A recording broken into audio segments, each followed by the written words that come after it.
ونستغفره ونستهديه ونعوذ بالله من شرور أنفسنا ومن سيئات أعمالنا من يهده الله فلا مضل له ومن يضلل فلا هادي له وأشهد أن لا إله إلا الله وحده لا شريك له وأشهد أن محمدا عبده ورسوله لا نبي بعده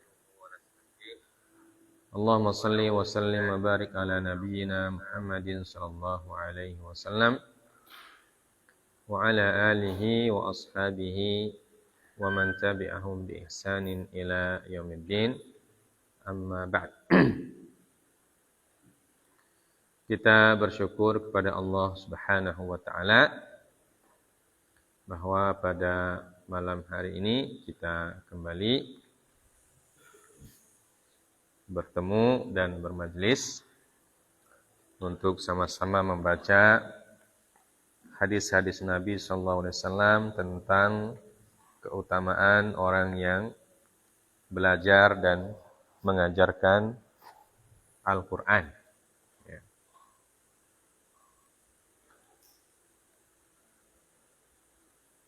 Hadis yang kedua kita sudah jelaskan. Selanjutnya hadis yang ketiga.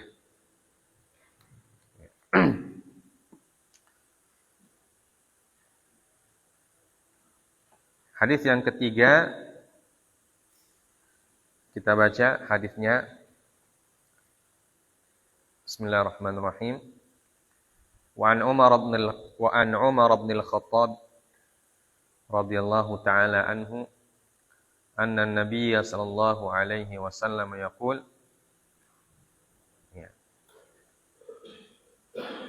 Inna Allah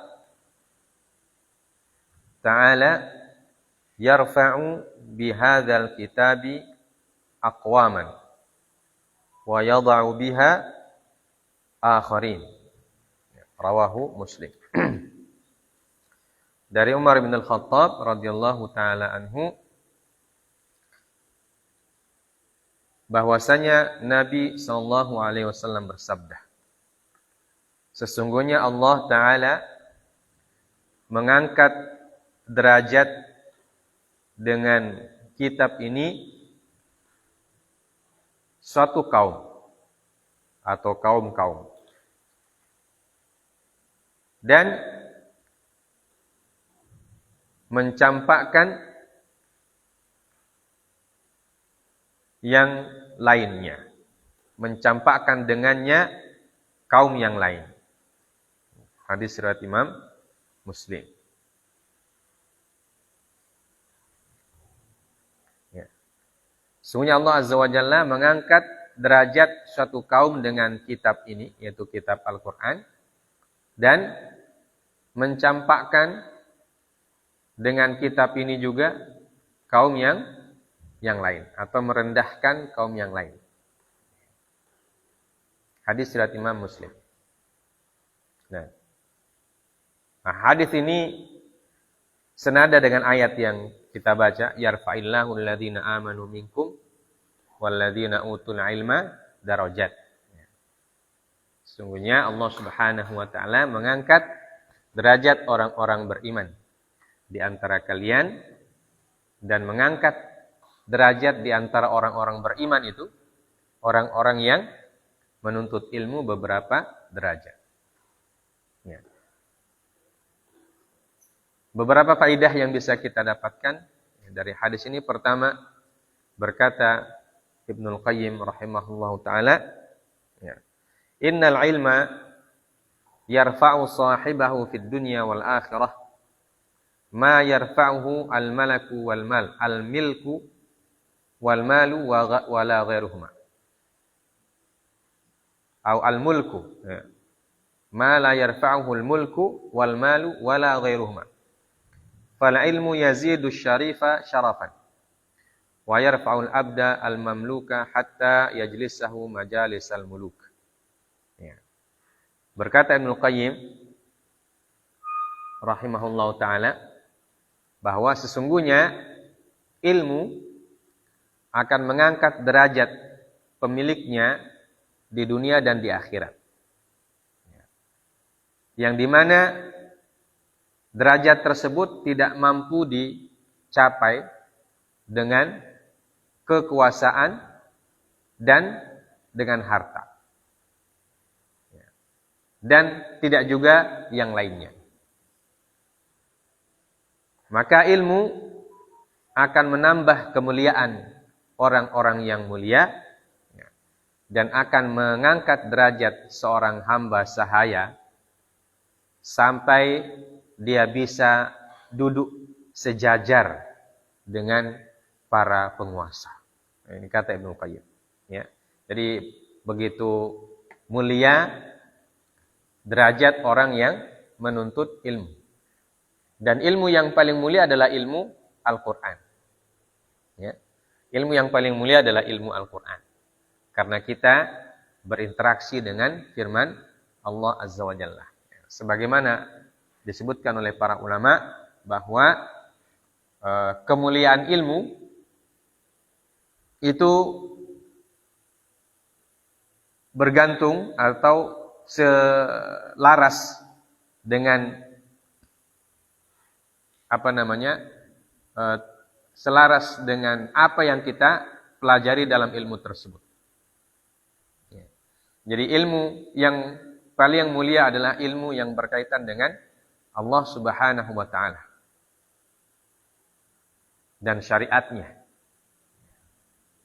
Makanya Imam An-Nawawi mengatakan ketika beliau menjelaskan hadis Nabi sallallahu alaihi wasallam, talabul ilmi fardhatun ala kulli muslim, dalam muqaddimah beliau pada kitab Majmu' Syarhul Muhaddab, beliau mengatakan bahwa hadis itu maksudnya talabul ilmi fardhatun, menuntut ilmu adalah fardhah, kewajiban.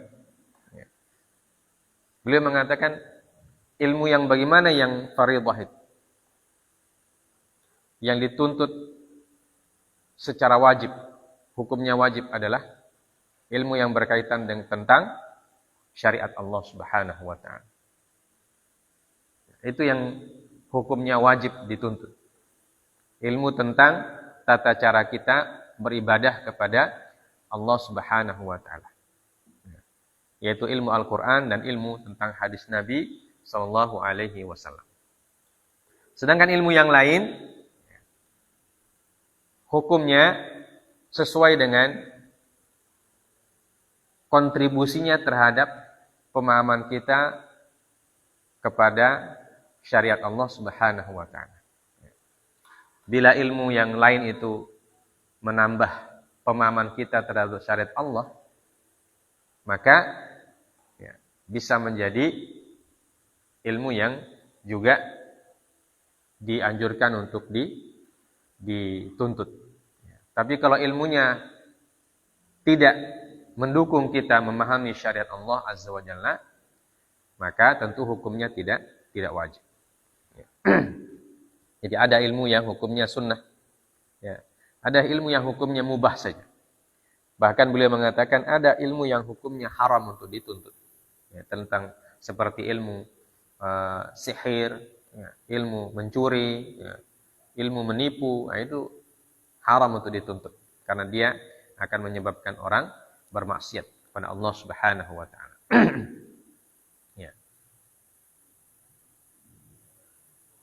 Nah, ini hadis yang kedua. Dan juga Rasulullah mengatakan dengan Al-Quran ini juga Allah Subhanahu wa taala menistakan orang lain atau mencampakkan sebagian umat manusia, yaitu orang yang tidak beriman kepada Al-Quran. Contoh dalam sejarah, orang-orang yang bermarga Hashim ketika tidak beriman dicampakkan oleh Allah. Seperti Abu Lahab. Abu Lahab bermarga Hashim. Marganya sama dengan Nabi. Karena pamannya. Bani Hashim. Dan Bani Hashim adalah suku yang paling tinggi kastanya di dalam pandangan orang-orang Arab Quraisy ketika itu. Paling tinggi kastanya Bani Hashim. Tapi ketika Abu Lahab tidak beriman kepada Al-Quran, bahkan memusuhi Al-Quran, memusuhi yang membawa Al-Quran, dan memusuhi orang yang mengamalkan Al-Quran, Allah campakkan dia. Ya. Bahkan diazab oleh Allah Azza wa Jalla. Tabbat yada Abi Lahabi wa tab. Ma aghna anhu maluhu wa ma kasab. Allah mengatakan tidak bermanfaat baginya hartanya dan apa yang dia dapatkan. Ya. Apa yang dia dapatkan berupa apa? Berupa kekuasaan, berupa keturunan, ya, berupa marga. Kata Allah, ma yughni anhu, la yughni anhu. Ma aghna anhu. Ya. Tidak bermanfaat untuknya. Jadi tidak bermanfaat kekuasaannya, kemuliaannya, ketinggian kastanya dalam pandangan sosial masyarakat ketika itu. Kata Allah, ma aghna anhu. Tidak bermanfaat untuknya. Tidak bisa dijadikan sebagai penolong. Saya selanaran, dzatal lahab. Dia pasti akan masuk neraka. Masukkan neraka oleh Allah Azza wa Jalla. Padahal orang mulia. Kenapa? Karena dia tidak beriman kepada Al-Quran. Ya. Tapi sebaliknya orang yang beriman kepada Al-Quran, ya, seperti kata Ibnul Qayyim yang tadi, bahwa wa yarfa'u darajatal 'abdil mamluk hatta yajlisa majlisal muluk. Allah mengangkat derajatnya hamba sahaya yang mamluk, itu hanya hamba sahaya yang dikuasai oleh orang lain, hidupnya tidak bebas. Tapi ketika dia beriman kepada Al-Quran, yajlis majlisal muluk. Dia duduk sederajat dengan para raja. Ya, di majelis-majelisnya raja. Nah, itu contohnya juga banyak. Bilal bin Rabah radhiyallahu taala anhu. Kemudian Suhaib Ar-Rumi radhiyallahu taala anhu. Kemudian siapa? Zaid ibn al-Harithah, Ammar bin Yasir dan keluarganya, dan masih banyak lagi. Yang dulunya mereka adalah hamba sahaya. Tapi ketika mereka beriman kepada Al-Quran, mempelajari Al-Quran, mengamalkan Al-Quran, dan mendakwahkan Al-Quran, mereka menjadi orang-orang yang mulia. Bahkan mereka duduk sederajat dengan orang-orang yang punya kekuasaan. Orang-orang yang punya kasta tinggi. Makanya dalam Islam itu tidak dikenal itu kasta. Tidak ada kasta dalam Islam. Sebagaimana kata Allah dalam Al-Quran, inna akramakum indallahi atqakum. Orang yang paling mulia di sisi Allah adalah orang yang paling bertakwa. Walaupun dia rakyat jelata, miskin, fakir miskin, tidak punya apa-apa. Tapi dia beriman kepada Al-Quran, mempelajari Al-Quran, mengamalkan Al-Quran. Dia lebih mulia dibandingkan orang yang status sosialnya dalam pandangan masyarakat tinggi, tapi tidak punya Al-Quran. Apalagi sampai tidak bisa baca Al-Quran. Waliyadzubillahi min dzalik. Dalam pandangan Allah, orang yang miskin tapi bisa Al-Quran itu lebih mulia. Itu fakta. Karena ini adalah hadis Nabi sallallahu alaihi wasallam, maka sesuai dengan kenyataan. Dan kenyataannya seperti itu dalam setiap zaman. Dan bahkan para ulama yang sampai sekarang dikenang nama-namanya, dihormati, dimuliakan oleh seluruh kaum muslimin di seluruh dunia ini. Banyak di antara mereka yang tidak berasal dari orang kaya dan tidak berasal dari marga terhormat. Tapi berasal dari orang yang jelata. Bahkan berasal bukan dari orang Arab, orang Ajam. Imam Al-Bukhari, Imam Muslim, Imam Tirmidzi, semuanya bukan orang Arab. Imam Abu Hanifah juga bukan orang Arab. Imam Ahmad Asalnya juga bukan orang Arab, orang Irak. Irak itu Persia. Ya. Jadi ulama kita dalam sejarah itu merata dari seluruh muka bumi, dari barat sampai timur. Ya. Karena dalam Islam tidak mengenal kasta. Ya. Dari Andalus, dari Spanyol, banyak para ulama. Sampai di negeri kita juga banyak para ulama. Ya. Dan mereka dihormati. Ulama-ulama Nusantara dulu pernah menjadi orang-orang yang dikenang, terhormat di Haramain. Bahkan ada yang menjadi imam, ada yang menjadi guru di Masjidil Haram, dan lain sebagainya. Bahkan sekarang juga ada ustaz-ustaz yang menonjol keilmuannya, mengajar di berbagai macam di belahan dunia. Dulu saya punya waktu tugas, saya kenal dua orang Indonesia.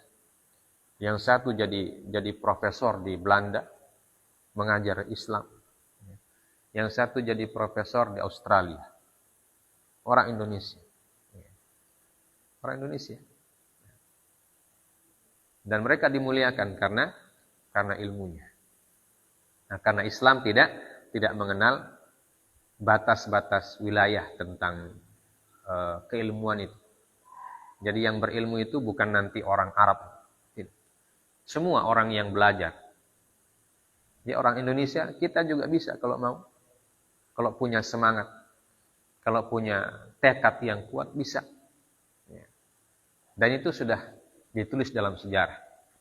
Ulama-ulama besar, banyak juga yang bukan dari orang Arab.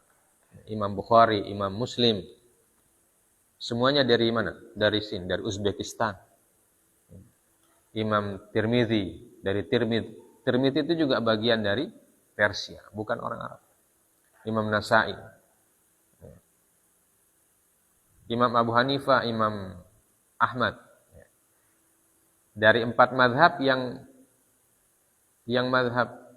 orang Arab 2. Imam Syafi'i sama Imam Malik. Yang 2 bukan orang Arab. Imam Abu Hanifah orang Kufah, Imam Ahmad orang Baghdad. Nah, imam yang tulis kitab ini juga Imam Nawawi. Juga dari Gaza. Gaza itu dulu bagian dari Syam. Dan Syam itu aslinya mana? Aslinya bukan Arab. Syam itu aslinya Romawi. Dulu kan kerajaan Romawi itu Syam itu. Di bawah kekuasaan Romawi Bizantium. Jadi aslinya akar sukunya itu bukan orang Arab. Kemudian para ulama dari Mesir. Kalau Mesir itu kan aslinya juga bukan orang Arab Mesir itu. Aslinya kan orang Kipti. Kipti itu bahasa kita sekarang Koptik. Juga ada campuran dengan Yunani dan Romawi. Dan sebagainya. Ini menunjukkan bahwa Allah Subhanahu wa taala memuliakan dengan Al-Qur'an ini siapa saja yang mau dekat dengan Al-Qur'an dimuliakan oleh Allah. Apakah dia orang Arab, orang Ajam, orang yang hidungnya mancung atau hidungnya pesek, orang yang putih ataupun hitam. Semuanya dimuliakan oleh Allah Subhanahu wa taala. Bilal bin Rabah orang hitam dari Habasyah, dari Ethiopia. Tapi jadi mulia di sisi Allah. Dan banyak lagi. Jadi ini kata Nabi sallallahu alaihi wasallam, sabda beliau tentang kemuliaan orang-orang yang membawa Al-Qur'an. Yang jelas orang yang bawa Al-Qur'an dengan niat tulus, ikhlas karena Allah Subhanahu wa taala, maka dia akan dimuliakan oleh Allah Azza wa Jalla dimanapun dia berada. Dimanapun dia berada. Apakah dia berada di sebelah barat bumi atau sebelah timur bumi, dimuliakan oleh Allah Azza wa Jalla. Hadis yang selanjutnya.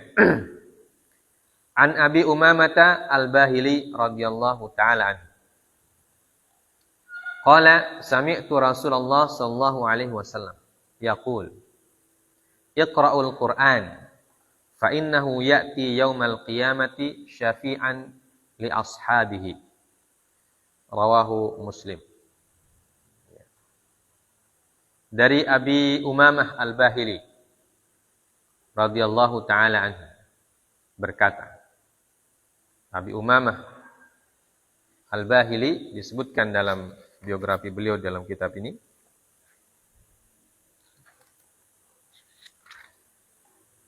Al-Jauhari qala Abu Zaid yuqalu. Nah, Abu Umamah Al-Bahili ismuhu Suddi bin Ajlan mansub ila Bahilah qabilatu Masrufah. Namanya adalah Suddi bin Ajlan, Abi Umamah Al-Bahili. Beliau mengatakan, saya mendengar Rasulullah sallallahu alaihi wasallam bersabda, Iqra'ul Qur'an. Bacalah Al-Qur'an.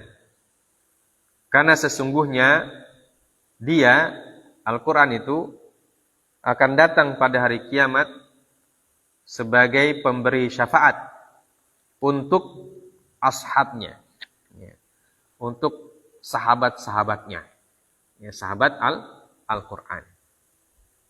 Ini perintah dari Nabi sallallahu alaihi wasallam, Iqra'. Kita sudah sebutkan kata qiraah di sini maksudnya bukan hanya sekedar membaca saja. Tapi membaca, memahami, mempelajari dan seterusnya. Ini disebut dengan Iqra'. Jadi Iqra' itu bukan hanya sekedar baca. Karena walaupun Iqra' membaca itu pintu dari ilmu. Sama seperti ayat atau surah Al-Alaq. Iqra' bismi rabbikal ladzi khalaq. Itu bukan sekedar membaca. Bukan sekedar membaca tulisan saja. Tapi maksudnya mengilmui, mempelajari, merenungkan, mengamalkan dan seterusnya. Iqra' bismi rabbikal ladzi khalaq. Khalaqal insana min 'alaq. Karena Nabi kan tidak bisa membaca, makanya beliau mengatakan ma'ana biqari', saya tidak bisa membaca. Ma'ana biqari', saya tidak membaca. Nabi kira yang disuruh itu kan membaca tulisan. Dan Nabi tidak bisa membaca tulisan. Beliau kan ummi. Yang disebutkan oleh para ulama, arti ummi itu tidak membaca dan tidak menulis. Tidak bisa membaca dan tidak bisa menulis. Jadi Nabi pemahamannya ketika pertama disuruh membaca oleh Jibril, beliau pemahamannya membaca tulisan. Maka beliau menjawab, ma'ana biqari', saya tidak bisa membaca. Tapi kemudian dijelaskan oleh Jibril, Iqra' bismi rabbikal ladzi khalaq dan seterusnya. Itu artinya apa? Bukan sekedar membaca tulisan. Maka Nabi itu tidak bisa membaca tulisan, tapi bisa membaca yang lain. Bisa membaca ilmu dan lain sebagainya. Bisa paham dan seterusnya.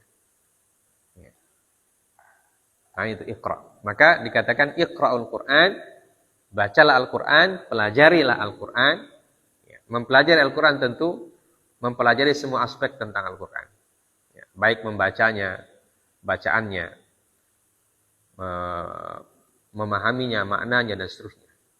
Hukum-hukum yang dikandung dan semuanya. Jadi ini adalah ayat atau hadis yang menyuruh kita mempelajari ilmu yang basicnya Al-Qur'an. Karena semua ilmu itu basicnya Al-Qur'an. Semua ilmu basicnya Al-Qur'an. Kalau kita paham, makanya disuruh belajar.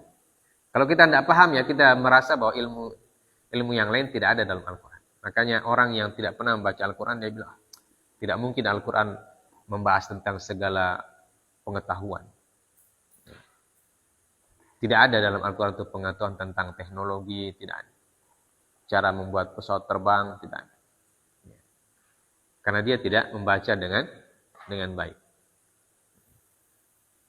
Sekedar membaca ayatnya begitu saja, tidak paham. Kalau baca dengan pemahaman yang bagus, maka akan menemukan tentang kecanggihan Al-Quran. Makanya ada ilmu yang khusus tentang i'jazul Quran. Para ulama merumuskan salah satu ilmu tentang i'jaz. I'jaz itu artinya hal-hal yang dikandung oleh Al-Quran yang bernilai Bernilai mukjizat atau bernilai i'jaz, itu artinya yang bernilai luar biasa untuk kemajuan umat manusia. Tentang ilmu apa saja. Dan para ulama kita dulu bisa menemukan temuan-temuan yang luar biasa karena mereka berangkatnya dari Al-Quran. Berangkat dari Al-Quran. Karena Al-Quran itu diturunkan oleh Allah Azza wa Jalla pada zaman manusia berada dalam kegelapan, fi dhulumat, dalam kegelapan, tidak tahu apa-apa, taunya cuma perang, saling bunuh, dan Al-Quran datang menjadi penerang. Makanya diteliti banyak mendapatkan penemuan-penemuan. Dan itu sudah disebutkan oleh para ulama ketika menjelaskan tentang i'jazul Quran. Itu banyak sekali mereka berikan contoh-contoh dalam kehidupan sehari-hari. Tentang semut misalnya. Namal ada tentang semut. Tentang binatang-binatang. Ilmu biologi. Quran surah Al-Ghasyiyah. Afala yanzuruna ilal ibili kaifa khuliqat, dan seterusnya. Ilmu tentang hewan-hewan. Dan bahkan Allah Subhanahu wa taala memberikan permisalan yang berasal dari hewan-hewan yang kecil-kecil. Innallaha la yastahyi ay yadriba matalan ma ba'udatan fama fawqaha. Allah ketika memberikan perumpamaan, permisalan kepada manusia, dia tidak malu menggunakan binatang-binatang yang seperti nyamuk. Fama fawqaha, atau apa yang lebih kecil dari nyamuk.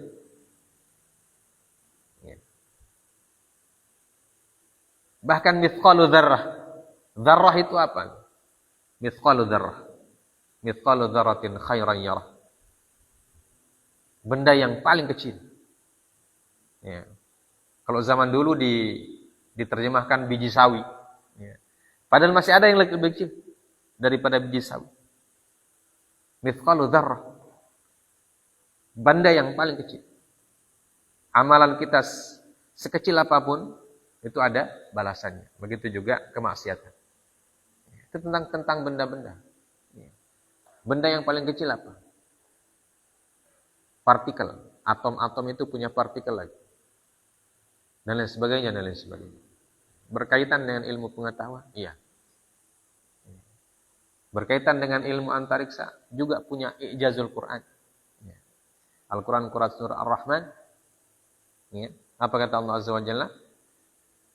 Ini stata'tum an tanfudhu min aqtaris samawati wal ardi fanfudhu la tanfudhuna illa bisultan. Apa artinya? Kalau kalian mampu menembus aqtaris samawati wal ardi, menembus langit dan menembus lapisan langit, lapisan-lapisan bumi, tembuslah, kata Allah Azza wa Jalla.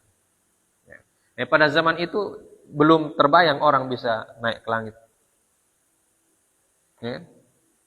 Dan belum terbayang juga orang bisa menembus lapisan-lapisan bumi. Allah bilang, tembus, silakan tembus. Tapi ada satu syaratnya. La tanfuduna illa bisultan. Kalian tidak mampu menembusnya kecuali dengan ilmu. Artinya Allah menyuruh kita untuk menuntut ilmu sebanyak-banyaknya supaya bisa menembus langit, bisa menembus bumi.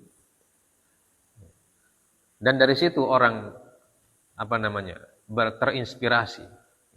Bagaimana caranya bisa terbang? Bagaimana caranya? Dan sebagainya. Pokoknya banyak. Makanya Iqra'ul Quran. Bacalah Al-Quran. Dan itu fakta. Para peneliti, para profesor yang meneliti tentang berbagai macam hal-hal yang luar biasa di muka bumi ini, ya, banyak yang menemukan ternyata sama dengan Al-Quran, sama dengan hadis Nabi SAW.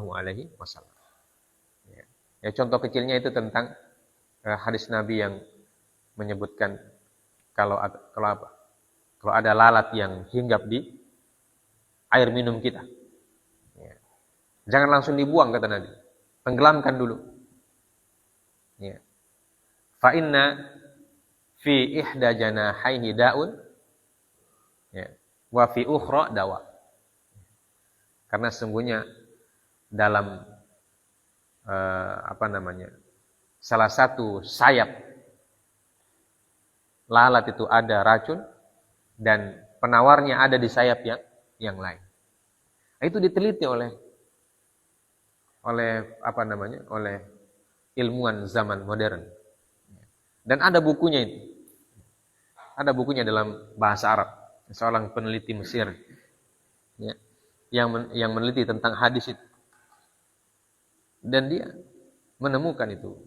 Dan benar seperti kata hadis itu. Jadi semuanya apa yang disebutkan oleh Nabi SAW.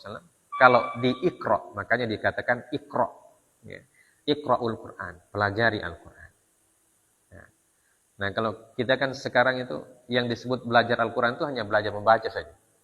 Nah, kalau sudah selesai bisa membaca, itu sudah dianggap bisa Al-Quran. Padahal belum.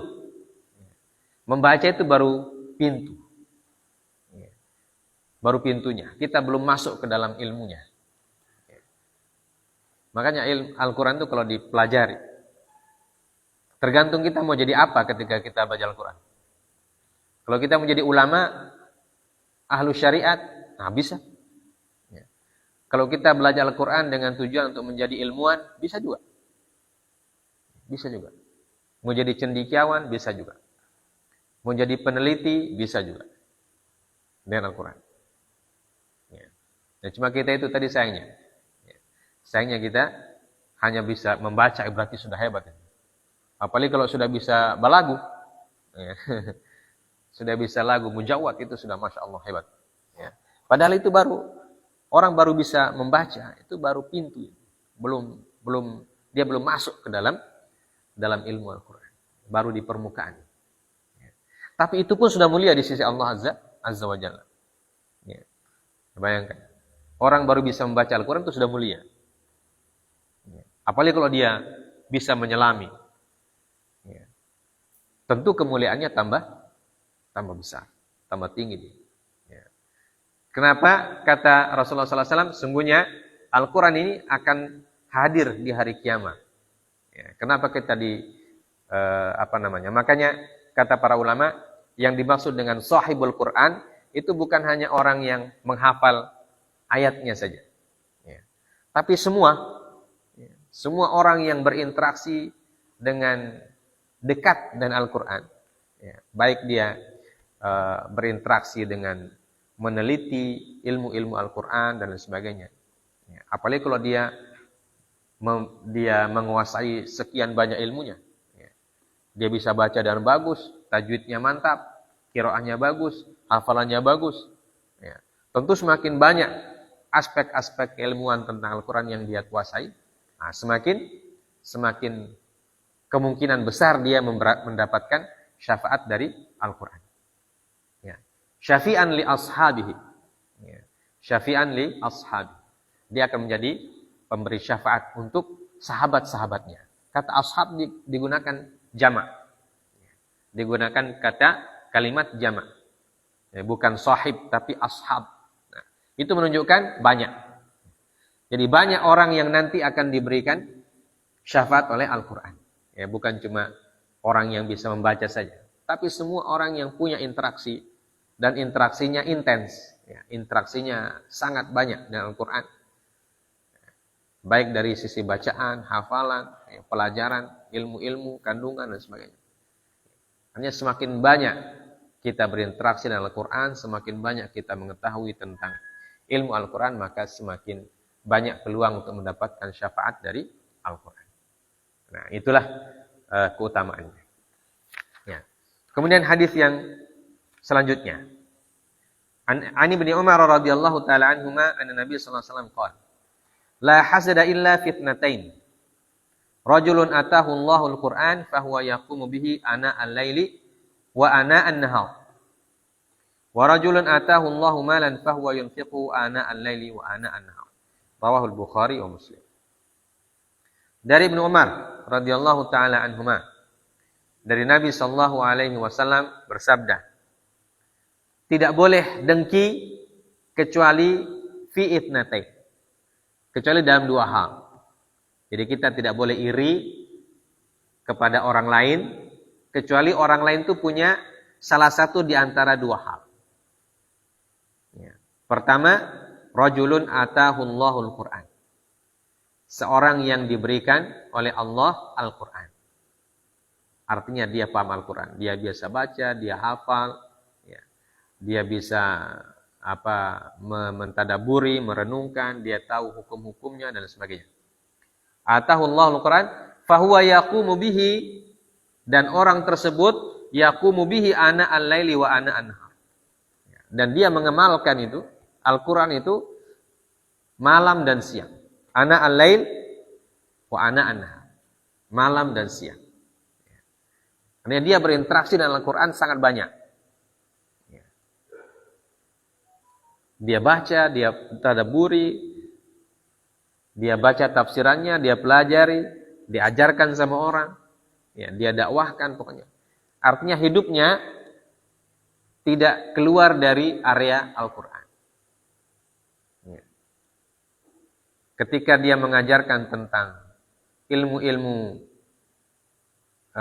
dunia misalnya, dia kaitkan dengan Al-Qur'an. Dan saya punya guru dulu, Masya Allah, guru fisika. Hafizahullah, masih hidup sampai sekarang. Nah, beliau kalau mengajar fisika itu, beliau kaitkan dengan ayat-ayat Allah Subhanahu wa taala. Jadi kita senang, belajarnya senang. Jadi belajar fisika tapi ada juga hikmah-hikmah yang berguna untuk kehidupan di akhirat. Nah, itu enak sekali. Tapi cuma sedikit orang yang seperti itu. Banyak orang kalau belajar fisika, ya fisikanya tok. Dia tidak kaitkan. Tapi beliau, Masya Allah, beliau bisa mengaitkan, walaupun tidak semua hal yang, ya, karena beliau juga terbatas pengetahuannya tentang Al-Quran. Tapi untuk kita sebagai murid yang ingin memahami sesuatu itu jadi terangsang, ya, terangsang untuk memahami Al-Quran dengan baik. Ternyata banyak juga hal-hal yang berkaitan dengan ilmu-ilmu teknologi, ilmu tentang dunia dan lain sebagainya. Ya. Karena Al-Quran itu adalah petunjuk di dunia dan di akhirat. Ya. Dia kitab pedoman untuk orang hidup di dunia dan juga menjadi bekal untuk hidup di akhirat. Ya. Nah, itu yang disebut dengan rajulun atahullah. Yang bisa kita iri itu adalah orang yang diberikan oleh Allah ilmu tentang Al-Quran. Nah, ini yang disebut dengan ghibthah kalau dalam istilah para ulama, disebut ghibthah, iri yang positif. Ya.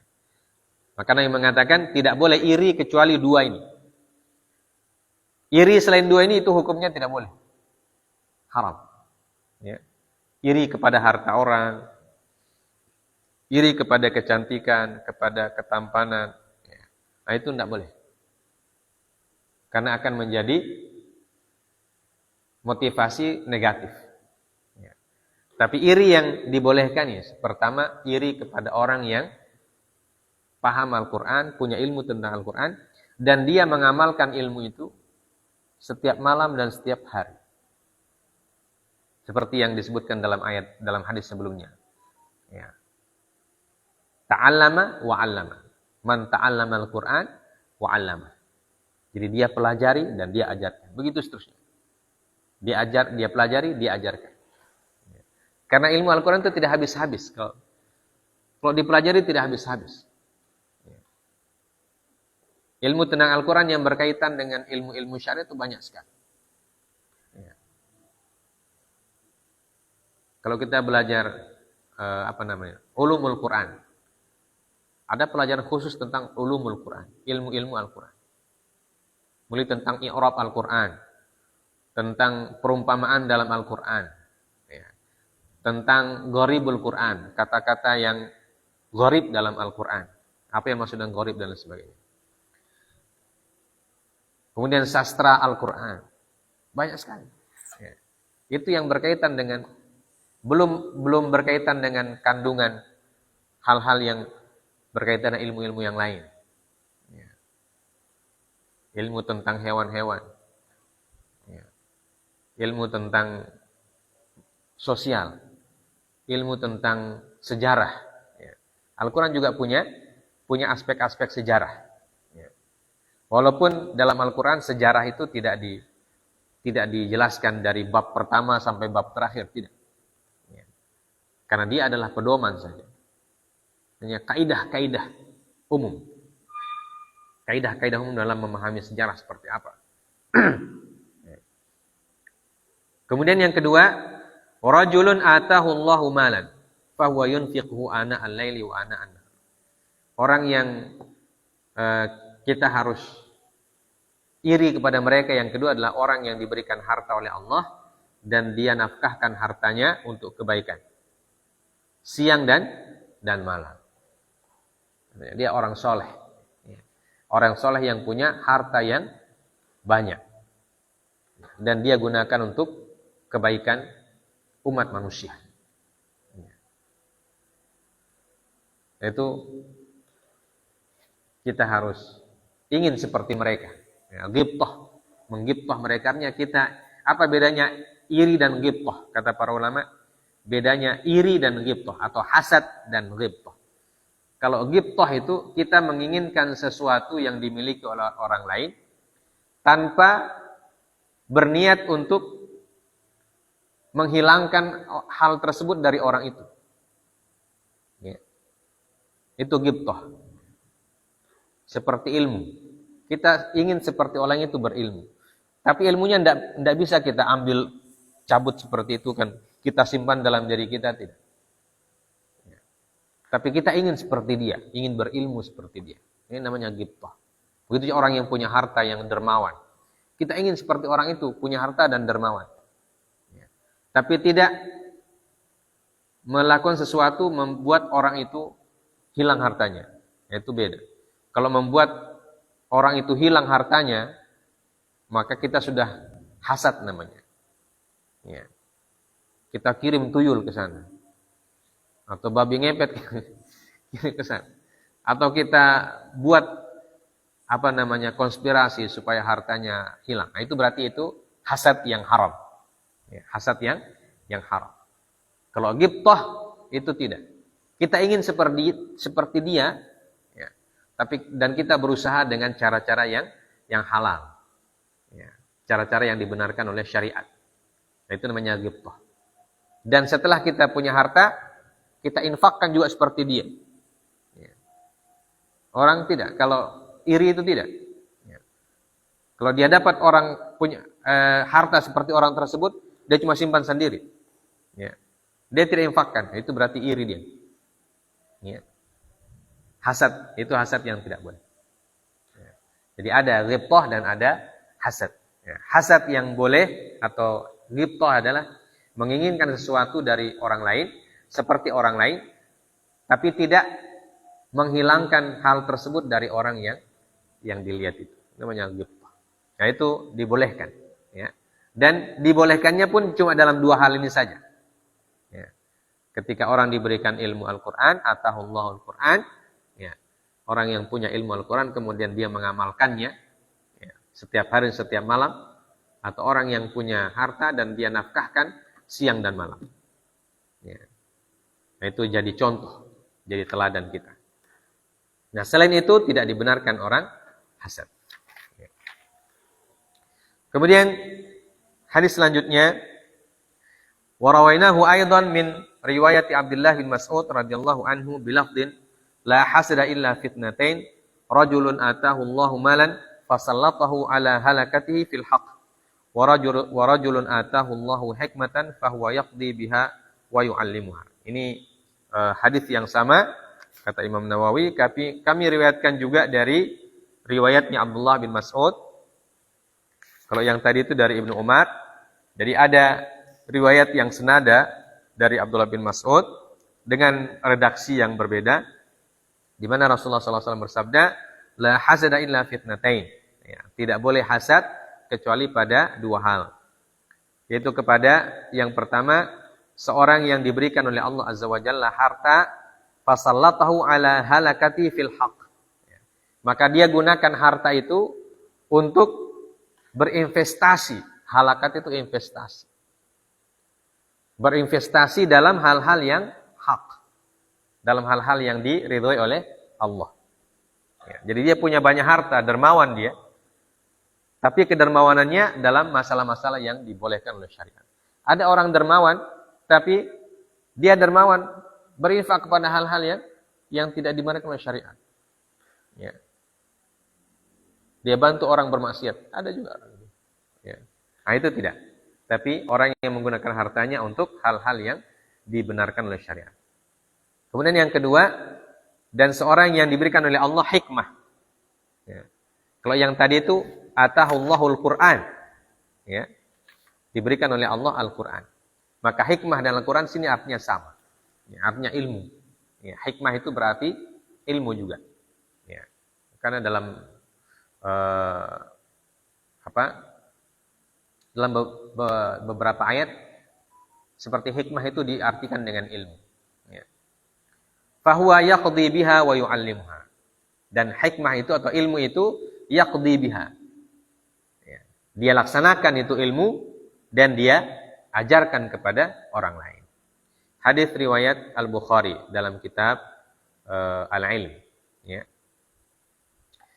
Kemudian hadis selanjutnya, An Abdullah bin Mas'ud radhiyallahu taala anhu qala Rasulullah sallallahu alaihi wasallam man qara harfan min kitabillah taala falahu bihi hasanatun wal hasanatu bi asyri amsalha la aqulu alif lam mim harfun walakin alifun harf wa lamun harf wa mimun harf rawahu Abu Isa Muhammad bin Isa At-Tirmidzi wa qala haditsun hasanun sahih. Dari Abdullah bin Mas'ud radhiyallahu taala anhu berkata, bersabda Rasulullah sallallahu alaihi wasallam, barang siapa yang membaca harfan, ya, satu huruf dari kitab Allah Azza wa Jalla, ya, falahu bihi hasanah, maka dia mendapatkan dengan bacaan tersebut mendapatkan balasan kebaikan. Satu balasan, satu kebaikan. Wal hasanatu bi asyri amsalha. Dan satu kebaikan itu akan dilipat gandakan menjadi 10 kebaikan. La aqulu alif lam mim harf. Saya tidak mengatakan kata Rasulullah alif lam mim itu satu huruf. Akan tetapi alif satu huruf, lam satu huruf, dan mim satu huruf. Jadi ketika kita baca alif lam mim itu sudah tiga huruf. Ya. Dan masing-masing huruf diganjar satu pahala. Dan pahalanya dilipat gandakan menjadi 10. Jadi kalau kita baca alif lam mim, maka kita akan mendapatkan pahala 30. Ya. 30 dalam kata alif lam mim saja. Kalau kita baca satu kali. Ya. Kalau kita baca 2 kali, dilipat gandakan lagi. Semakin banyak pahalanya. Maka orang yang membaca Al-Quran tidak akan pernah rugi. Ya. Orang yang murajaah tidak akan pernah rugi. Ya. Walaupun murajaahnya mungkin lama. Ya. Nah, sebagian orang yang mau menghafal Quran kadang-kadang, Ustaz bagaimana caranya murajaah supaya cepat itu? Dia bilang, saya kalau murajaah di muka, lupa di belakang. Ya. Kalau murajaah di belakang, lupa di muka. Bagaimana caranya supaya tidak pernah hilang itu? Ya. Tidak mungkin tidak hilang. Karena manusia itu memang pelupa. Ya. Jadi motivasi pertamanya apa? Kita murajaah. Supaya semangat bahwa semakin banyak kita murajaah, semakin banyak pahala yang didapat. Itu motivasi pertama. Ya. Jadi kita tidak usah tidak usah bilang, kenapa lupa muka, ingat muka, lupa belakang. Ingat belakang, lupa muka. Ya. Murojaah saja. Ya. Murojaah saja. Ya. Biar lupa, biarkan dulu. Yang lupa itu biarkan. Nanti murojaah ulang. Ya. Sampai kapan? Sampai mati. Ya. Sampai mati. Dan tidak ada orang itu murojaah 1 kali, kemudian 20 tahun dia masih ingat itu. Yang dia murojaah, tidak mungkin. Ya. Karena kita itu memang dikasih oleh Allah lupa. Ya. Dan lupa itu harus disyukuri, lupa itu. Ya. Dalam artian positif. Ya. Kalau kita tidak lupa, itu bahaya juga kalau kita tidak lupa. Ya. Hikmahnya lupa apa? Hikmahnya lupa, kalau ada hal-hal yang tidak enak di masa lalu, kita lupakan. Kalau lupa itu tidak ada dalam diri manusia, maka itu bisa menjadi trauma orang. Ya. Karena semua manusia pasti punya masa lalu yang tidak enak, baik secara fisik. Kalau itu tidak bisa kita lupakan, tidak bisa move on. Orang tidak bisa move on itu bahaya juga. Ya, bahaya juga. Ya, kalau tidak move on, dia akan trauma selamanya dalam hidup. Itu bahaya juga. Makanya kita memang dikasih lupa oleh Allah. Nah, untuk mengatasi lupa bagaimana? Murojaah. Ya. Imam-imam Masjidil Haram jangan sangka dia tidak murojaah. Ya. Mereka itu sebelum mengimami murojaah dulu. Ada mereka punya ruangan khusus di atas ruangan imam. Ya. Murojaah orang sebelum mengimami orang di bawah. Apalagi ini mau didengar orang seluruh dunia. Murojaah. Imam-imam Masjidil Haram murojaah. Ya. Tidak berarti mereka begitu hafal langsung satu Quran tidak pernah lupa. Mereka lupa. Ya buktinya ada dia punya tukang tegur di belakang. Jadi imam itu kalau mereka mengimami sholat, rombongan orang itu masuk di Ka'bah itu masuk. Datang ke tempat sholat rombongan. Selain pengawal askar, ada rombongannya. Di antara rombongannya satu adalah orang yang mengingatkan itu. Beberapa orang mengingatkan. Jadi ada tukang talqinnya kalau salah. Artinya mereka bisa lupa, bisa. Ya sama dengan kita. Ya. Tapi mereka murojaahnya tiap hari. Ya. Mereka murojaah juga tiap hari. Ya, kalau kita kan beda. Murojaah 1 hari, ya. Tidak pegang Quran 2 bulan. Atau tidak pegang Quran 3 bulan. Atau bahkan nanti Ramadan baru pegang Quran ulang. Jadi bagaimana caranya hafalan kita bisa kuat? Ya? Kita murojaah sekarang, nanti Ramadan baru pulang kembali. Nggak bisa. Jadi motivasi murojaah yang pertama ini, hadis ini. Ya, hadis tentang membaca setiap huruf dapat pahala. Ya. Jadi kalau kita lupa di awal, biarkan saja dulu. Jangan stres. Lanjut saja murojaah. Lanjut. Murojaah. Ya. Nah, nanti kalau sudah selesai di akhir, ulang-ulang dari awal. Nah, kalau lupa yang di belakang, lupa, ya biasa saja. Nanti mau dapat ulang itu. Ya. Ya. Begitu seterusnya. Ya. Walaupun ada metode-metode untuk menguatkan hafalan, bagian dari usaha. Ya. Ada yang ada istilahnya metode 40 hari. Ya, arba'in. Ya. Selama 40 hari tidak dilupa itu yang sudah dimurojaah. Itu maksudnya. Ya. Jadi kalau kita murojaah 1 juz, selama 40 hari insya Allah tidak lupa itu 1 juz. Tapi juz yang lain belum tentu. Ya. Jadi 40 hari juz pertama 40 hari. Ya. Begitu 40 hari yang ketiga sudah 120 hari, juz pertama hilang. Lupa. Nah, makanya ulang lagi dari awal. Begitu seterusnya. Ya. Supaya kita tidak stres bagaimana ini? Ingat ini hadis ini. Hadis ini sangat penting ini, ya. La aqulu alif lam mim harf. Ya, saya tidak mengatakan alif lam mim 1 huruf. 1 alif 1 huruf, lam 1 huruf, mim 1 huruf. Nah, ini motivasi supaya kita tidak stres memurojaah. Ada orang stres, makanya dia akhirnya kalau begitu tidak usah saja, berhenti coba hafal. Ya. Hafal sini lupa sana, hafal sana lupa sini. Bosan. Kalau dia tidak gunakan ini hadis sebagai acuannya, itu bisa. Ya, dia bisa putus asa. Ya. Makanya menghafal Quran juga harus harus menghafal, harus punya membaca hadis-hadis Nabi. Ya, supaya semangat tetap terjaga, kemudian tidak stres, ya, dan tidak merasa putus asa. Ya, karena setiap kita murajaah dapat pahala. Ya, setiap murajaah dapat pahala. Ya, setiap murajaah dapat pahala. Begitu seterusnya. Jadi semakin banyak murajaah, semakin banyak pahala. Ya, kalau kita jadikan ini hadis sebagai patokan, insya Allah kita tidak akan patah semangat murajaah, ya, dan tidak stres, apalagi sampai putus asa. Ya, dan begitulah, karena manusia diberikan oleh Allah itu sifat lupa.